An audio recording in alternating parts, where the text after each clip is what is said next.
এবার ঈদে ব্যাংকের শাখা থেকে কোনো নতুন নোট মিলবে না। ঈদ উল ফিতর উপলক্ষে আগামী ১৯ মার্চ থেকে ৫, ২০ ও ৫০ টাকার নতুন নোট বাজারে ছাড়ার ঘোষণা দিয়েছিল বাংলাদেশ ব্যাংক। কিন্তু শেখ মুজিবুর রহমানের ছবি থাকায় ঈদের নতুন নোট বিতরণ স্থগিত করেছে কেন্দ্রীয় ব্যাংক।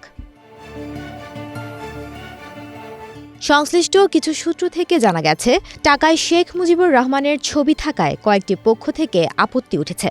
এমন পরিস্থিতিতে ঈদ সামনে রেখে নতুন নোট বিতরণ কার্যক্রম স্থগিত করার জন্য ব্যাংকগুলোতে চিঠি দিয়েছে বাংলাদেশ ব্যাংক। এ বিষয়ে জানতে চাইলে বাংলাদেশ ব্যাংকের মুখপাত্র ও নির্বাহী পরিচালক আরিফ হোসেন খান বলেছেন, এবার ঈদে নতুন নোট বিনিময় করা হবে না। বাজারে যেসব নোট রয়েছে তার প্রচলন অব্যাহত থাকবে।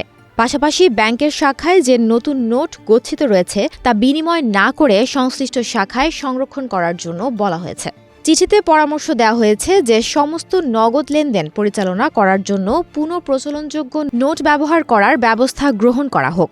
এর আগে বাংলাদেশ ব্যাংক বিজ্ঞপ্তিতে জানিয়েছিল, পবিত্র ঈদ উল ফিতর উপলক্ষে নতুন টাকা পাওয়া যাবে ১৯ মার্চ থেকে।